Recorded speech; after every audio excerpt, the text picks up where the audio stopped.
बिस्मिल्लाहिर्रहमानिर्रहीम। अस्सलाम वालेकुम दोस्तों, उम्मीद करता हूँ मैं आप सब लोग खैरियत से होंगे। आप लोगों में से शायद जो है वो कुछ लोग जो यतीम होते हैं, कुछ लोगों ने ये चीज़ें एक्सपीरियंस की हों या कुछ लोगों ने ना की हों। मेरी ख्वाहिश है कि अ, बहुत से लोगों ने ये ना की हों। जब इंसान यतीम होता है ना वो, और ख़ास तौर पे वो लड़की होती है, तो मैं तो एज़ अ जो मेरा चाइल्डहुड गुज़रा, क्योंकि मेरे वालिद साहब खुद 7 साल की उम्र से जब मैं था तो इस दुनिया से चले गए। तो मैंने बचपन में ना बड़ी महरूमियाँ देखी, मैंने बचपन में बड़ी कमियाँ देखी। मुझे आज लगता है कि काश उस टाइम पे कोई एक इंसान मुझे कुछ चीज़ें गाइड कर देता ना, तो मेरी ज़िंदगी बदल जाती, मेरी चीज़ें बेहतर से बेहतरीन हो जाती।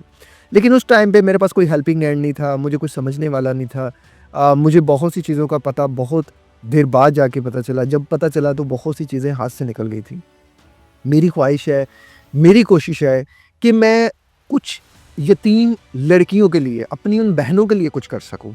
काश मैं उन बहनों को थोड़ा-सा एडवाइस कर सकूँ, थोड़ा-सा मशवरा दे सकूँ। मैं जानता हूँ ये काम मैं सिर्फ़ लड़कियों के लिए नहीं करना चाहता, मैं मर्दों के लिए भी करना चाहता हूँ। लेकिन अभी के लिए मैंने क्यों ये सोचा कि मैं अपनी उन बहनों के लिए कुछ करूँ, उसकी बहुत बड़ी रीज़न है। मैं टिकटॉक खोलता हूँ ना, तो मैंने लड़कियों को जब देखा कि जो मेरे से कॉन्टैक्ट कर रही हैं इंस्टाग्राम पे और स्पेशली टिकटॉक पे, वो बेचारी इतनी तकलीफ़ में है, इतनी तकलीफ़ में है कि वो किसी को बता नहीं सकती, उनके पास कोई भाई नहीं है, और किसी का भाई है तो बहुत छोटा है, और वालिद साहब नहीं है, वालिदा लोगों के घरों में काम करती है। तो ये जो मैं कुछ करना चाह रहा हूँ, मैं सिर्फ़ यतीम लड़कियों के लिए करना चाह रहा हूँ। खुदारा इसमें कोई रोड़ा ना अटकाइएगा, अपनी ना टाँग अड़ाइएगा, अपना ना कोई पंगा बीच में डाल दीजिएगा कि हमें भी आप फ्री में एडवाइस करें। इतना-इतना पैसा लोगों के पास, ना खुद दिल है, ना खुद कुछ करते, ना किसी को कुछ करने देते। आप जैसे लोगों के लिए सिर्फ़ माफ़ी है। आप यूएसए में बैठ के डिफरेंट कंट्रीज़ के डिफरेंट जगहों पे बैठ के हमें कहते हैं जी फ्री कोचिंग कर दें, हमें सर का टाइम फ्री में लेके दे दें। मर्ज़ी है आपकी, nothing is free in this world. और ये अगर मैं कर रहा हूँ तो इसकी बहुत बड़ी रीज़न है। मैंने इस वीक 3 स्टोरीज़ थी जो मुझे हिला कर रख गईं, कि मैंने सोचा कि यार अगर मेरी बहन इस जगह पे होती, तो वो बेचारी कैसे एक्सपीरियंस करती? अगर आप सोचो ज़रा, एक लड़की जिसके ससुराल वाले लालची हैं, और उस बेचारी ने किसी की मोहब्बत में आके, किसी के साथ ट्रैप में आके उस मर्द से शादी कर ली, और वो जो लड़का था अब वो ज़लील करता है उसे, कभी कहता है जाओ अपनी माँ से मोटरसाइकिल मुझे ला के दो, कभी कहता है अपनी माँ से मुझे 5,000 ला के दो। सोचो ज़रा कि वो लड़की की 2-3 छोटी बहनें हैं, और वो उसकी माँ लोगों के घरों में काम करती है और घर में आके कपड़े सिलाई करती है। वो जो छोटी बहनें हैं वो कपड़े सिलाई करती है। वो क्या मुझ तक अगर पहुँच रही है तो वो मेरे से 1 ऑन 1 कोचिंग की फ़ीस दे सकेगी? या किसी और इंसान को जो है वो कर सकेगी? खुदारा ये देखो यार, ऐसे लोगों का हक ना खाओ। मुझे कर लेने दो ऐसे लोगों के लिए कुछ। दूसरी स्टोरी, मैं इस स्टोरी को सोचता रहा कि यार वो बेचारी कैसे करती होगी। दूसरी स्टोरी, शौहर जो है वो इतना कोई ज़लील किस्म का है कि उसने बातों में लेके ट्रैप कर लिए, और अब वो बाहर लड़कियों के साथ जो है वो बदकारियाँ भी करता है, और घर आके इसको मारता भी है, और इसको तंग करता है कि ये जो है वो काम करे। और कोई ना कोई जो है वो पढ़ी लिखी थी ये लड़की, तो इसने घर में कोई ट्यूशन सेंटर स्टार्ट किया। उस ट्यूशन सेंटर से भी जितने पैसे आते हैं वो जो मुनाफिक और ज़लील इंसान है वो लेके चला जाता है, और वो मारता है, और वो बाहर बदकारियाँ करता है, और वो खुद कोई काम नहीं करता, और उसके जो बड़ा भाई है कोई या कोई बहन है जो पैसे भिजवा दिए और वो पैसे खा ले। अब देखो उस बेचारी के पीछे भी से यही स्टोरी थी, कोई बाप तो था नहीं, कोई भाई तो था नहीं। वो बेचारे सिंपल से लोग हैं, सादा से लोग हैं, वो क्या कर सकते हैं ऐसे लोगों का? कुछ नहीं कर सकते।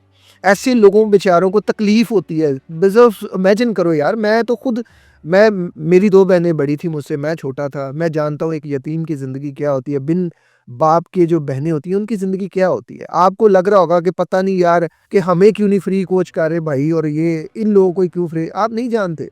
आप नहीं जानते, मैं उस चीज़ को समझ सकता हूँ। तीसरी स्टोरी, इस इन 4 दिनों में मैंने कुछ दर्जनों स्टोरी सुनी है, और ये 3 मुझे बड़ी तकलीफ़नाक लगी हैं।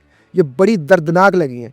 तीसरी स्टोरी एक कैशियर की थी, एक लड़की थी, और उस लड़की को जो है ना वो उसके जो मैनेजर साहब थे, उन्होंने अपनी बातों में वर्गलाया, फँसाया, और अपनी तरफ माइल कर लिया, और उससे जो है वो निकाह कर लिया। अब चूँकि निकाह करना एक अच्छी बात है, और ये निकाह ही होना चाहिए, लेकिन राइट पर्सन से होना चाहिए। अब वो जो इंसान है वो उस लड़की को, चूँकि वो थोड़े हाई क्लास थे, और लड़की जब मिडल क्लास लड़की जब इस तरह के घर में जाती है ना, मैं हमेशा कहता हूँ यार अगले घर को देख के सोच के समझ के फ़ैसला करो।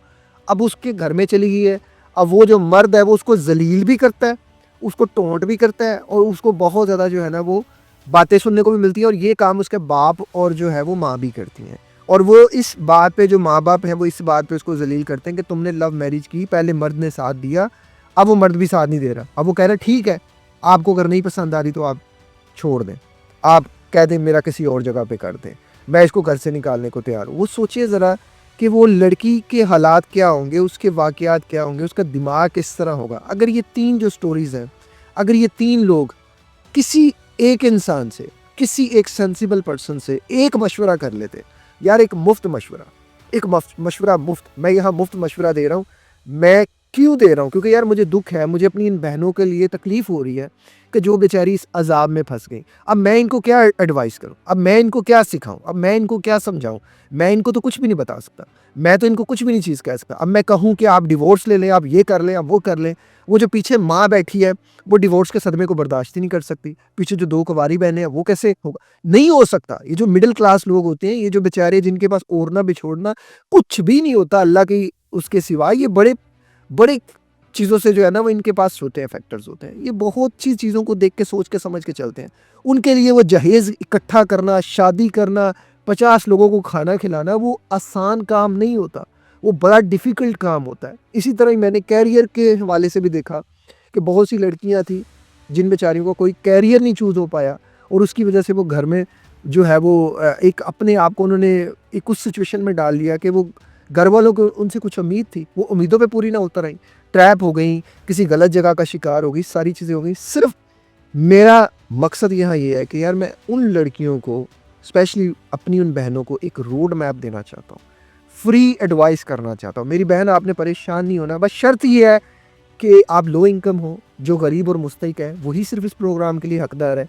और वैसे तो हमारे पास बहुत से लोग फ्री कोचिंग में पहले ही बहुत ज़्यादा है, हम अभी तक उनको ही नहीं कर पा रहे क्योंकि हमारे इधर लोगों की सोच है कि हमने कुछ भी नहीं करना, हमने कुछ नहीं करना। एक बंदे से आपको क्या लगता है कि फ्री कोचिंग का मतलब क्या होता है?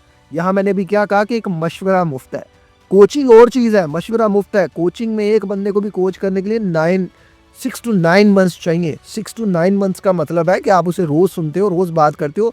आप सोचो ज़रा कि अगर मैं ऑन एन एवरेज 4 बंदों को कोच करता हूँ तो 2 बंदों को अगर मैं कोच कर रहा हूँ तो वो 9 महीने तक मेरे साथ जुड़े हुए हैं।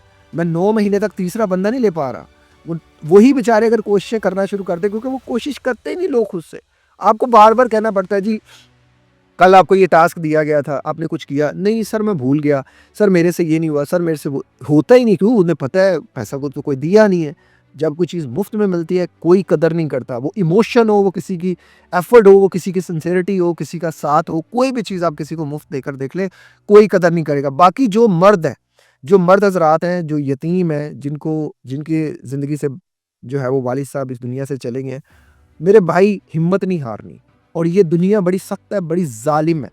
आपका बोझ किसी ने नहीं उठाना, आपको अपना बोझ खुद उठाना पड़ना है। मत सोचना कि कोई इंसान आपको फ्री कोचिंग करता रहेगा, कोई आपको समझाता रहेगा। ये वीडियोज़ मैंने हमेशा इसी नीयत से बनाई कि मैं इससे वो लोगों की मदद कर सकूँ जिन लोगों के पास कोई हेल्पिंग हैंड नहीं है, जो बहुत ज़्यादा स्टक हो गए लाइफ़ में, जिनको आगे कोई रास्ता नज़र नहीं आ रहा। तो ज़िंदगी में मेहनत करते रहोगे तो आगे बढ़ते रहोगे।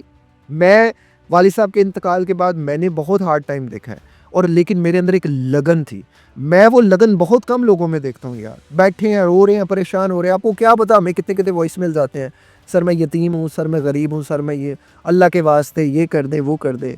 मैं पूछता हूँ कभी आपने खुद उठने की कोशिश की? कभी आपने खुद को बदलने की कोशिश की? आप क्यों ये सोचते हैं कि कोई आएगा और वो हमें उठाएगा और हमें ज़िंदगी बदल के चला जाएगा? यहाँ अगर किसी इंसान को आप समझते हैं ना, आपको लगता है कि शायद 2 मिनट में, 4 मिनट में मेरा मसला हल हो सकता है, नहीं हो सकता। आप 2-4 मिनट में मसले हल नहीं कर सकते। एक तरफ आप कहते हैं कि मेरा डिप्रेशन 10 साल से है, एक तरफ कहते हैं मेरी मेंटल हेल्थ 15 साल से ख़राब है। तो क्या वो 15 साल की जो ख़राबी है वो 2-4 मिनट में कम हो सकती है? नहीं हो सकती।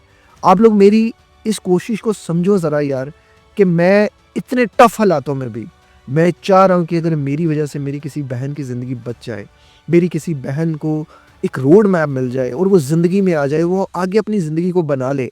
यार वो किसी अच्छे इंसान के साथ जुड़ जाए, किसी अच्छे कैरियर को अडॉप्ट कर ले, घर के हालात को लेकर चले, सोच के समझ के चले कि उसने ज़िंदगी में कैसे चलना है। तो मेरे 30-40 मिनट जो चले जाएँगे या 50 मिनट चले जाएँगे या 1 आवर चला जाएगा, मैं उसके बदले में $100 भी किसी से चार्ज कर सकता हूँ। मैं वो $100 अल्लाह से चार्ज करना चाहता हूँ। मैं किसी और से नहीं करना चाहता। बस शर्त यही है कि यार कोई गरीब और मुस्तहिक हो। आप ज़रा सोचो, ज़रा मान के चलो, आप बहुत बड़े दिल के हो। आपके पास 10 रोटी हैं, आप 10 रोटियाँ किसको दोगे? किसी गरीब मुस्तहिक को दे दोगे या बहुत मालदार बंदे को जो कनाडा में बैठा है, अमेरिका में बैठा है, जो कह रहा है जी अल्लाह के नाम पे मुझे 1 रोटी दे दें। ऐसे इंसान को नहीं लगता सदका खैरात। आपको पूरी तस्दीक करनी पड़ती है कि जिस इंसान को आप दे रहे हैं, वो सच में डिज़र्विंग हो। तो मैं इतने बड़े दिल जिगरे का नहीं कि मैं हर बंदे को, अगर एक कोई यतीम लड़की है लेकिन वो मल्टी मिलियनियर है, उसके वालिद साहब अच्छी जायदाद छोड़ के चले गए या उनके हालात अच्छे हैं, आईफ़ोन अफ़ोर्ड है, सारा कुछ है, तो फिर तो यार आप एक किसी भी इंसान से, फिर मेरे से तो नहीं, किसी से भी मशवरा करें, यू हैव टू पे। लेकिन अगर आप नहीं इस काबिल, आपको लग रहा है कि आप लो में हो, तो मैं आपसे नहीं कर सकता। मुझे आपसे नहीं कुछ चाहिए, मुझे सिर्फ़ आपके बदले में सिर्फ़ एक दुआ चाहिए। मैं चाहता हूँ कि मैं आपको एक एडवाइस कर सकूँ, वो आपके पर्सनल उसमें हो, आपके कोई जो आगे आप ज़िंदगी चूज़ करना चाहते हैं, कोई करियर चूज़ करना चाहते हैं, किसी तरह की कोई आपको हेल्प चाहिए, so being a brother, being like एक मेंटर, मैं आपको ये गाइड कर सकता हूँ और ये फ्री ऑफ कॉस्ट होगा। इसमें मैं कोई आपसे पैसा नहीं चार्ज करूँगा। हाँ, एक शर्त है जो आपने समझनी है कि आप डिज़र्विंग हो। दूसरी चीज़ ये है कि आपने वेट करना है। आपको जो व्हाट्सएप नंबर दिया जाएगा, ये जो मेरे व्हाट्सएप नंबर होते हैं, उस पे आपने सिंपल ये मैसेज करना है कि मैं डिज़र्विंग हूँ और मुझे मुझे उस मैं गरीब का लफ्ज़ भी ना आप यूज़ करें। आप ये सिर्फ़ कह दें कि मैं एक यतीम लड़की हूँ और मैं उस प्रोग्राम को जॉइन करना चाहती हूँ। वो आपको फिर, हमारी जो टीम है ना, वो खुद ब खुद ही आपको बता देगी, वेट करा देगी। आपको बता दिया जाएगा कि ज़रूरी नहीं कि ये वीडियो आप अकेले ही देखें। मेरी बहन, यहाँ बहुत से लोगों ने वीडियोज़ देखनी है और बहुत से मैसेजेस आने हैं हमें, क्योंकि फ्री की चीज़ कोई भी नहीं लोग छोड़ते। फिर हमने तस्दीक करनी है कि ये बंदा सच में है उस तरह का कि बस एवं ही है, क्योंकि यहाँ झूठ ज़्यादा है, सच कम है। मुफ़्त की चीज़ कोई भी नहीं छोड़ता और मेरी फ्री कोचिंग तो मुफ़्त में कोई भी नहीं छोड़ता, मुझे पता है। मैं उन लोगों को भी जानता हूँ जिन्होंने फ्री में रजिस्टर किया हुआ है और दे आर बिज़नेसमैन। मैं जानता हूँ। आपको शायद ना आइडिया हो, लेकिन हमारी जब टीम तस्दीक करती है तो वो हर चीज़ निकाल लेती है। हमारे पास है ऐसे रिसोर्सेज़। दुःख होता है, तकलीफ़ होती है कि यार किसी से किसी की, हम लोग ना, वो हमारा ये नेचर बन गया कि हम एक बोटी के लिए ना किसी को पूरे का पूरा हलाल कर देते हैं। हमें कोई फ़र्क नहीं पड़ता। अल्लाह ताला ऐसे मुनाफ़िकीन से बचाए। और मैं जो सोच लेकर आया हूँ ना इस फ़ील्ड में, कि यार मैं लोगों की ज़िंदगी ट्रांसफ़ॉर्म कर सकूँ, लोगों के काम आ सकूँ। मेरी अल्लाह ताला से दुआ है कि अल्लाह मुझे इस काबिल बनाई और मुझे इन मुनाफ़िकीन से बचाई। ये लोग ना तो खुद कुछ करेंगे, ना मुझे कुछ करने देंगे, ना ये खुद नेकी का काम करेंगे और ना किसी को करने देंगे। अल्लाह ताला तमाम लोगों से दुआ है कि अल्लाह ताला ऐसे लोगों से बचाए। और मैं तमाम लोगों से इल्तिजा करना चाहता हूँ, ऐसी बहनों के लिए दुआ करें जो बेचारी, जिनके पीछे कोई भी नहीं है यार, वो जो रो रही हैं, परेशान हो रही हैं, गरीब गुर्बत की ज़िंदगी जी रही हैं, मुफलूजी की जो है मुफलिसी की ज़िंदगी जी रही हैं, एक जगह पे मफलूज हो गई हैं, एक जगह पे जो है वो रुक गई हैं, एक इंसान ने तबाह बर्बाद कर दिया उनको, उनके लिए दुआ करें। और हर इंसान के लिए दुआ करें और हर इंसान की आसानी के लिए दुआ करें। अल्लाह ताला किसी के तो फ़ैल हो सकता है हमारी ज़िंदगी भी आसान कर दे। इस तरह की मोटिवेशनल वीडियोज़ को देखने के लिए इस चैनल को सब्सक्राइब कर लीजिएगा। एक और ज़िंदगी के नाम के हॉस्पिटल के लिए दुआ कर दीजिएगा। अल्लाह ताला हम सबके लिए आसानियाँ पैदा फरमाए। अपना बहुत ख्याल रखिएगा। मुझे दुआ में याद रखें। मिलते हैं किसी और वीडियो में किसी और टॉपिक के साथ। अस्सलाम वालेकुम, अल्लाह हाफ़िज़।